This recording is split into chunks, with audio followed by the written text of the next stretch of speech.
Hello and welcome to युवारे academy.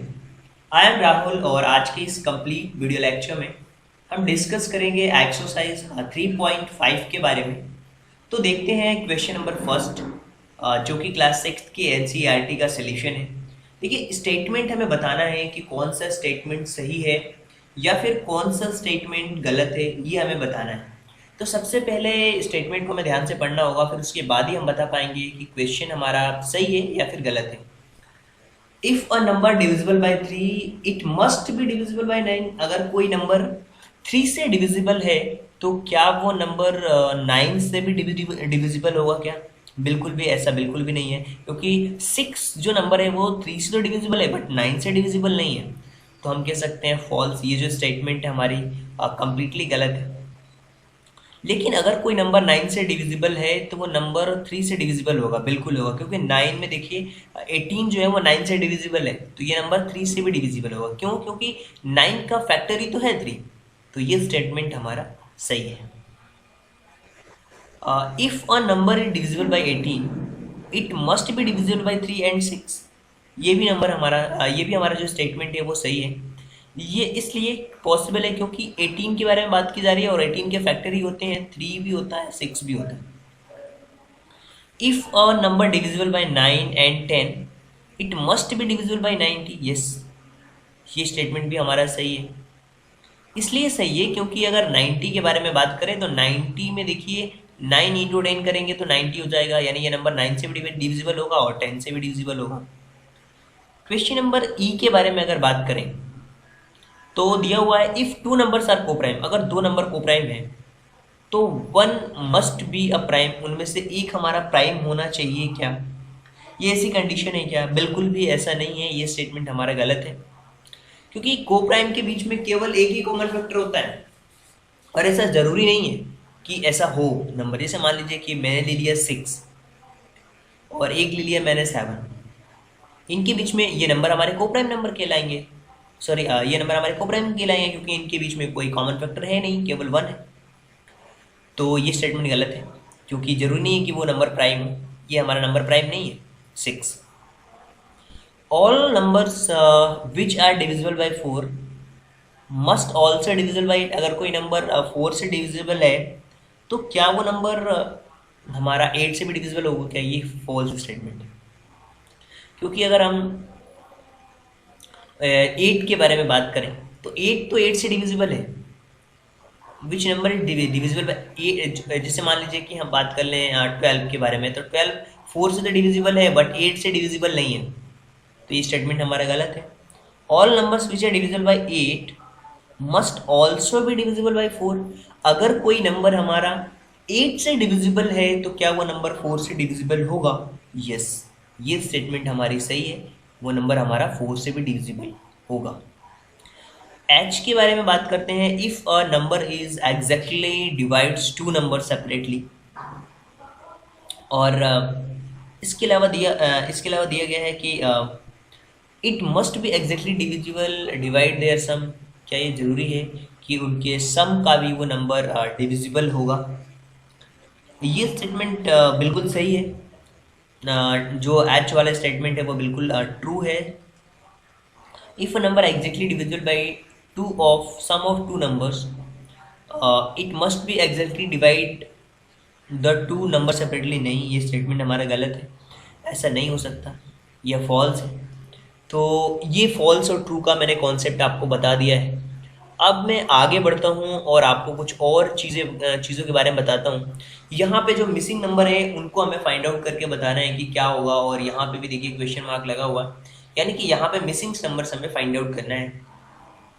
और इनके मिसिंग नंबर को हम बहुत ईजी वे में समझ सकते हैं और इनको मैं बताने की कोशिश करूँगा कि यहाँ पे क्या होगा, मिसिंग नंबर के अंदर क्या आ सकता है। देखिए यहाँ पे 60 का ये दो दिया हुआ है, 10 और 6। सिक्स के जो फैक्टर्स होंगे वो 2 और 3 होने चाहिए। तो यहाँ पे 2 तो दिया हुआ ऑलरेडी, यहाँ पे आपका हो जाएगा 3। यहाँ पे तो 2 दिया हुआ है, यहाँ पे आपका जो फिल करना है वो होगा 3। इसी तरीके से अगर मैं यहाँ के बारे में बात करूँ तो 10 दिया हुआ है और 5 दिया हुआ है, तो यहाँ पे जो नंबर फिल होगा वो होगा 2। यहाँ पे जो नंबर हम फिल करेंगे वो होगा 2। इसी तरीके से 60 दिया हुआ है यहाँ पे, और क्वेश्चन मार्क्स कुछ दिए जा रहे हैं और इन क्वेश्चन मार्क्स में हमें नंबर्स को फिल करना है। यहाँ पे हमें ध्यान से देखना होगा कि क्या आ सकता है और क्या हम फिल कर सकते हैं, ये चीज़ें हमें देखनी है। देखिए अगर मैं यहाँ पे बात करूँ कि क्या आ सकता है नंबर, तो 60 दिया हुआ है, यहाँ पे दिया हुआ है 30, और यहाँ पे अगर मैं 2 कर दूँ तो ये हमारा कम्प्लीटली 32 × 60 हो जाएगा। और यहाँ पे 10 दिया हुआ है, तो 10 में 3 का मल्टीप्लिकेशन करूँगा तो 30 हो जाएगा। 10 दिया हुआ है तो यहाँ पे 2 हो सकता है और 5 हो सकता है, यानी कि यहाँ पे 2 होगा और यहाँ पे 5 होगा। यानी कि कम्प्लीटली अगर बात करें तो यहाँ पे हमारा जो नंबर फिल होगा वो 3 होगा, यहाँ पे नंबर जो फिल होगा वो 2 होगा, यहाँ पे जो हमारा नंबर फिल होगा वो 2 होगा, यहाँ पे जो नंबर हमारा फिल होगा वो 3, यहाँ पे नंबर फिल होगा 5, और यहाँ पे जो नंबर आएगा वो 2 आएगा। केवल हमें फैक्टर्स फाइंड आउट करना था इस क्वेश्चन के अंदर। अब हम बढ़ते हैं अपने अगले क्वेश्चन की तरफ, जो कि होगा हमारा क्वेश्चन नंबर 3, और उसे देखेंगे और समझेंगे कि किस तरीके से उस क्वेश्चन को हम सॉल्व कर सकते हैं। क्वेश्चन नंबर 3 में हमें दिया हुआ है, फर्स्ट में नहीं 3 में, which factor are not included in prime factorization. कौन सा ऐसा नंबर है जिसे हम प्राइम फैक्टराइजेशन में इंक्लूड नहीं करते किसी भी कंपोजिट नंबर में। कंपोजिट नंबर वो होते हैं जिनमें एक से ज़्यादा फैक्टर होते हैं, मोर देन 1 फैक्टर होते हैं, वो हमारे कंपोजिट नंबर कहलाते हैं। तो 1 जो ऐसा नंबर है, हम कह सकते हैं 1 इज अ फैक्टर जिसको हम इंक्लूड नहीं करते। 1 is a factor which is not included, which is not included in the prime factorization of in the prime factorization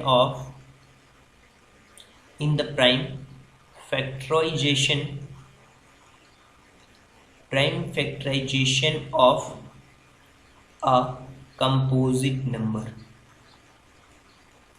तो ये चीज़ें हैं जिसमें हमें समझना होगा कि 1 ही एक ऐसा फैक्टर है जिसमें कि नॉट इंक्लूडेड होगा फैक्टराइजेशन, जो भी कंपोजिट नंबर के फैक्टराइजेशन होंगे उनके अंदर हम उसे इंक्लूड नहीं करते हैं। और अगर हम बात करें अपने अगले क्वेश्चन के बारे में, जो कि होगा हमारा क्वेश्चन नंबर 4, और उसे देखने और समझने की कोशिश करेंगे कि किस तरीके से हम एक्सप्रेस करना है what is the 4 digit greatest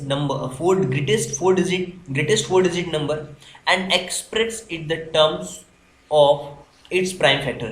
इसके प्राइम फैक्टर्स के टर्म्स में इसे एक्सप्रेस करना है। एक बहुत सिंपल तरीका है इसको एक्सप्रेस करने का। द ग्रेटेस्ट 4 डिजिट नंबर क्या होंगे, आपको पता होना चाहिए। द ग्रेटेस्ट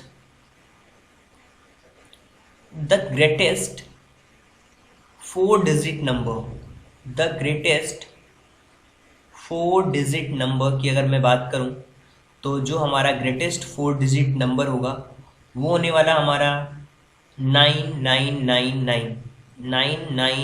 और 9। अगर मैं इसके प्राइम फैक्टर की बात करूं तो देखिए क्या हो सकते हैं, 9 और 9। इससे अगर प्राइम फैक्टर की हम बात करें तो नंबर क्या होंगे, देखिए एक तो हमारा हो जाएगा 3 हमारा जो होगा, और यहाँ पे हो जाएगा 3 और 3। यहाँ पे अगर 3 की बात करेंगे तो हम 1 × 3 होगा, और अगर इसकी बारे में बात करेंगे हम तो 3 × 1 होगा। और अगर ये 1 की बात करें तो ये नंबर हमारा कंप्लीटली डिविजिबल होगा 11 से, और ये 1 टाइम्स में डिविजिबल होगा, और यही इसके प्राइम फैक्टर हैं। तो कंप्लीटली अगर बात की जाए कि इसके फैक्टर्स क्या हो सकते हैं, तो जो इसके फैक्टर्स होंगे वो होंगे 3 × 3 × 11 × 101, यही इसके आंसर्स होने वाले हैं। इसी तरीके से अगर हम आगे बढ़ें और अपने नेक्स्ट क्वेश्चन के बारे में बात करें तो यहाँ पे हमें दिया हुआ है right the smallest 5 digit number and express in the terms of prime factor. इस 5 डिजिट का स्मॉलेस्ट नंबर क्या होगा, 5 डिजिट का स्मॉलेस्ट नंबर होगा हमारा 10,000। तो the smallest of 5 digit number सबसे पहले हम लिख लेते हैं the smallest 5 digit number, 5 digit number वो हमारे पास हो जाएगा 10,000। अब 10,000 को हमें एक्सप्रेस करना है प्राइम फैक्टराइजेशन के टर्म में, तो 10,000 हमारे पास जो दिया हुआ है इसको अगर हम प्राइम फैक्टराइजेशन के टर्म में एक्सप्रेस करें तो प्राइम फैक्टर इसके ऐसे निकल सकते हैं। सबसे पहले तो 2 होगा इसका एक प्राइम फैक्टर, और फिर हम लिख सकते हैं इसे 5,000 के टर्म में, और फिर 5,000 में से एक हमारा प्राइम फैक्टर निकल के आएगा जिसमें हम बोलेंगे 5, फिर से हम बोलेंगे 2, और जिसमें निकल के आएगा 2500। फिर अगर 2500 को हम सॉल्व करते हैं तो एक हमारे पास नंबर निकल के आएगा 25, एंड सेकेंड वन निकल के आएगा हमारा 100। अगर हम 25 को करते हैं तो यहाँ भी एक प्राइम फैक्टर निकल के आएगा, 5 × 5 लिख सकते हैं। और अगर हम 100 की बात करें तो 100 को देखिए लिख सकते हैं 10 × 10, बट ये 10 अभी प्राइम फैक्टर नहीं है, बट इसमें से 10 में से निकलेंगे 2 और 5, और इस 10 में से निकलेंगे 2 और 5। यानी कि अगर 10,000 की बात करें और इनके फैक्टर्स की बात करें कम्प्लीटली, तो 10,000 के फैक्टर्स क्या हो सकते हैं? वो उसके फैक्टर हो सकते हैं 2 × 2 × 2 × 2, 4 टाइम्स 2 होगा, 2 × 2 × 2 × 2। आपने देखा ये 1 2 3 एंड 4, 4 टाइम्स 2 हो गए, और उसके बाद 4 टाइम्स भी 5 होगा। देखिए 1 2 3 एंड 4, 4 टाइम्स 5 होंगे, यानी कि 1 2 3 एंड 4, ये 4 टाइम्स 5 होगा। यही इसके प्राइम फैक्टर्स होंगे जो हमें क्वेश्चन में पूछा गया है। स्मॉलेस्ट 5 डिजिट के को हमें एक्सप्रेस करना था प्राइम फैक्टर्स में, जो मैंने एक्सप्रेस किया है प्राइम फैक्टर्स के टर्म में। अब हम बात करते हैं क्वेश्चन नंबर 6 के बारे में, और उसे देखने और समझने की कोशिश करते हैं कि किस तरीके से क्वेश्चन नंबर 6 को सॉल्व किया जा सकता है। क्वेश्चन नंबर 6 के अंदर दिया हुआ है find all the prime factor of 1729 and arrange them in ascending order. Now state the relation if any अगर कोई रिलेशन है उनके बीच में 2 कंसेक्यूटिव प्राइम नंबर्स हमें बताना है लगातार। कंसेक्यूटिव का मतलब होता है लगातार, जो नंबर्स उनके बीच में कोई नंबर आ रहे हैं, डिफरेंट उनके बीच में क्या है। देखिए सबसे पहले तो हमारे पास जो नंबर दिया हुआ है ना, इसके हमें फैक्टर्स फाइंड आउट करने होंगे। तो 1729 के फैक्टर्स फाइंड आउट करेंगे, तो इनके फैक्टर्स होंगे 7 से ये नंबर डिविजिबल है कम्प्लीटली, तो 7 से डिवाइड करेंगे तो 247 टाइम्स में जाएगा, और 247 को अगर हम देखें तो ये नंबर हमारे 13 से ये नंबर डिवाइड है, और डिवाइड करने पे 19 टाइम्स में डिवाइड होगा। यानी कि अगर मैं इसके फैक्टर की बात करूं 1729 के, तो इसका जो फैक्टर निकल के आ रहा है वो निकल के आ रहा है 7 × 13 × 19, और ये हमारे प्राइम फैक्टर्स हैं। उनके बीच में देखिए 6 का डिफरेंट है, 6 का डिफरेंस है। 7 के बाद 13 में 6 का डिफरेंस है, फिर उसके बाद 19 में भी 6 का डिफरेंस है। तो हम कह सकते हैं the difference of 2 consecutive prime factor is 6। The difference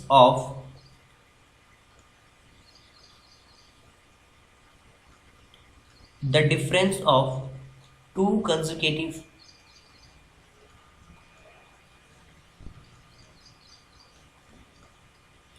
prime factor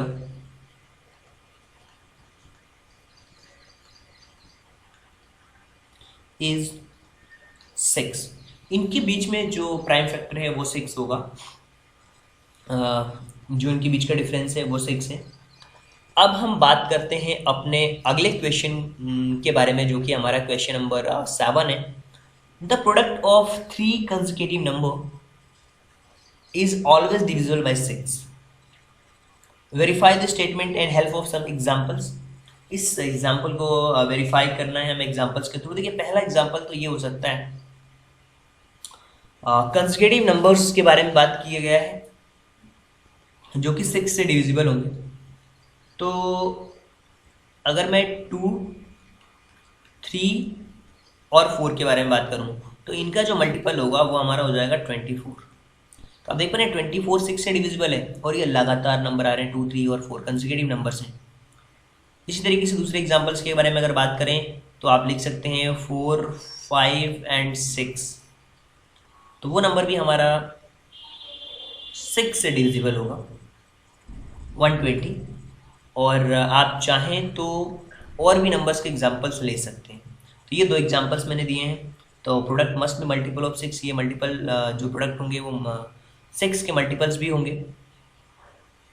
और अब हम बात करते हैं अपने क्वेश्चन नंबर 8 के बारे में और उसमें समझने की कोशिश करते हैं कि क्या दिया हुआ है और किस तरीके के क्वेश्चंस पूछे जा रहे हैं क्वेश्चन नंबर 8 के अंदर। देखिए यहाँ पे सम दिया हुआ है, 2 consecutive odd numbers is always divisible by 4। हमें दिया जा रहा है कि अगर 2 कंसेक्यूटिव नंबर्स हैं ना, ओड नंबर्स के, अगर 2 ओड नंबर्स हैं कंसेक्यूटिव, उनका डिविजिबल वो 4 से डिविजिबल होंगे। वेरीफाई करने सिस्टम में सबसे पहली चीज को आपको ओड नंबर्स के बारे में पता होना चाहिए और ये मैंने आपको बताया है, लेकिन फिर भी मैं आपको बता देता हूँ। ओड नंबर्स वे नंबर्स होते हैं जिनमें 2 का डिवाइड नहीं होता और कंसेक्यूटिव नंबर्स वे होते हैं जो लगातार आते हैं, मतलब 2 से डिवाइड नहीं होने वाले लगातार आने वाले जो नंबर होते हैं वो हमेशा 4 से डिविजिबल होते हैं। बहुत सारे एग्जाम्पल्स हम ले सकते हैं। देखिए पहला एग्जाम्पल की अगर बात करें हम इसको वेरीफाई कराने के लिए, तो पहला देखिए ओड नंबर हमारा फर्स्ट 1 है और दूसरा हमारा ओड नंबर है 3। इन दोनों को अगर हम सम करें तो 4 आएगा जो कि 4 से डिविजिबल होगा। इसी तरीके से दूसरा स्टेटमेंट ले लेते हैं हम, जैसे कि हमारे पास जो है नेक्स्ट 5 होगा, 5 के बाद 7 होगा, 5 और 7 को प्लस करेंगे तो वो आएगा 12। और जो कि ये हमारे नंबर्स क्या होंगे, डिवाइड होंगे, 12 भी डिवाइड होगा हमारा 4 से। इसके अलावा अगर मैं नंबर की बात करूँ तो हमारे पास 9 और 11, इनको अगर प्लस कर दिया जाए तो ये नंबर हो जाएंगे 20 और ये नंबर भी हमारे 4 से डिविजिबल होंगे, लगातार आ रहे हैं। और इसके अलावा बात करें 7 और 9 के बारे में बात करें तो 7 और 9 हो जाएगा 16, ये भी हमारा 4 से डिविजिबल है नंबर। और अगर हम बात करें 3 और 5 के बारे में बात करें, लगातार ये भी आ रहा है तो ये 8 हो जाएगा। और ये सारे के सारे नंबर डिविजिबल बाय 4, ये सारे के सारे नंबर्स क्या होंगे, डिविजिबल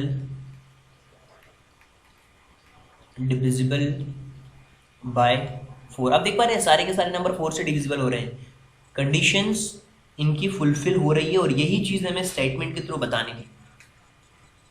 अब हम आते हैं अपने अगले क्वेश्चन की तरफ जो कि होगा हमारा क्वेश्चन नंबर 9 और उसे देखेंगे कि किस तरीके से हम एक्सप्लेन कर सकते हैं, कौन सा इजी तरीका है। तो चलिए देखते हैं क्वेश्चन नंबर 9 को और समझने की कोशिश करते हैं। क्वेश्चन नंबर 9 की अगर बात की जाए तो यहाँ पे जो एक्सप्रेशन दिए जा रहे हैं इनमें हमें ये बताना है कि प्राइम फैक्टराइजेशन किसके अंदर कंप्लीट हो चुका है। इसके अंदर तो नहीं हुआ है क्योंकि यहाँ पे 4 दिया हुआ है, और भी पॉसिबिलिटीज़ हैं। क्वेश्चन नंबर बी के अंदर कंप्लीट हो चुका है, ये पूरे के पूरे प्राइम नंबर्स हैं बी। और अगर सी के बारे में बात करें यहाँ भी कम्प्लीटली ये नंबर प्राइम फैक्टर, लेकिन यहाँ पे देखिए कि ये नहीं हुआ है। तो हम कह सकते हैं कि इसके अंदर जो बी एंड सी हैं, option number B and option number C, इन दोनों के अंदर prime factorisation has been done, आप लिख सकते हैं।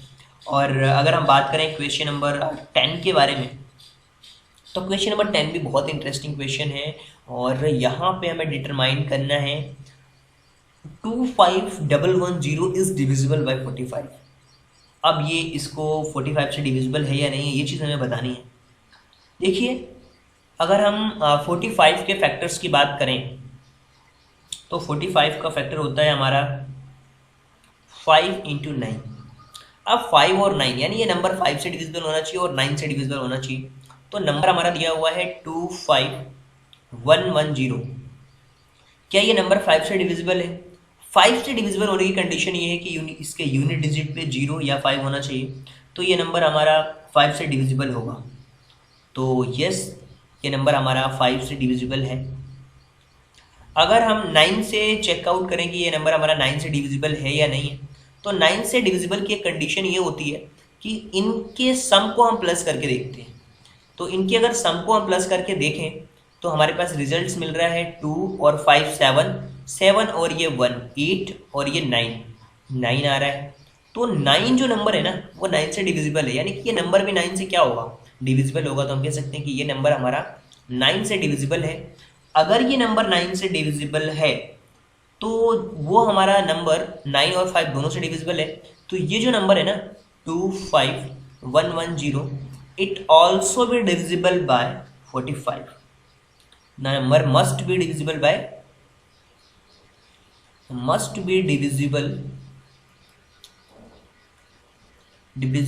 45। तो ये नंबर 45 से भी डिविजिबल होगा, नो डाउट। और अगर हम बात करें क्वेश्चन नंबर 11 के बारे में, देखिए और समझिए ध्यान से। यहाँ पे दिया हुआ कि 18 is divisible by both 2 and 3। It's also divisible by 6, 2 and 3 6। Similarly ये नंबर डिविजिबल बाय 4 and 6, ये नंबर 4 और 6 से भी डिविजिबल है। Similarly a number divisible by 4 and 6 can be say the number must be divisible by 4 and 6 and 4, 24 से भी divisible होगा क्या? If not give an example justify the answer. अगर ऐसा नहीं है तो आप एग्जाम्पल्स के थ्रू समझाइए।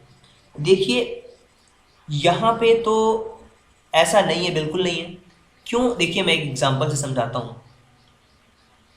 इस स्टेटमेंट का आंसर होगा नो, और इसको समझने के लिए एग्जाम्पल समझिए कि अगर मैं बात करूँ 12 की अगर बात कर लेते हैं, चलिए 12 की अगर मैं बात करूँ तो 12 एक ऐसा नंबर है जो 4 से तो डिविजिबल होगा। ये नंबर हमारा 4 से तो डिविजिबल होगा, ये नंबर हमारा 6 से भी डिविजिबल होगा, यानी कि ये कंडीशन फुलफिल हो रही है, 4 और 6 से डिविजिबल हो रही है। क्या ये नंबर हमारा 24 से डिविजिबल होगा क्या? क्या ये नंबर हमारा 24 से डिविजिबल होगा? बिल्कुल कहीं से भी डिविजिबल नहीं। तो इस तरीके से हम कह सकते हैं कि 12 इज नॉट डिविजिबल बाई 24। तो ये स्टेटमेंट हमारा बिल्कुल जस्टिफाई नहीं करता है, और यही चीज़ हमें एक्सप्लेन करके बतानी थी।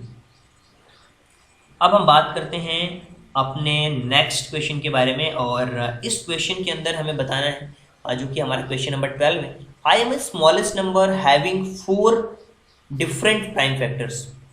मैं स्मॉलेस्ट नंबर हूँ और मेरे पास 4 डिफरेंट प्राइम फैक्टर्स हैं। क्या आप मुझे बता सकते हैं, क्या समझ सकते हैं वो नंबर कौन सा है? देखिए अगर मैं बात करूँ कि अच्छा 4 वो स्मॉलेस्ट प्राइम फैक्टर्स क्या होंगे, उनको सबसे पहले लिखें। अगर द स्मॉलेस्ट 4 प्राइम नंबर्स कौन होंगे, तो हम यहाँ पे लिख लेते हैं द स्मॉलेस्ट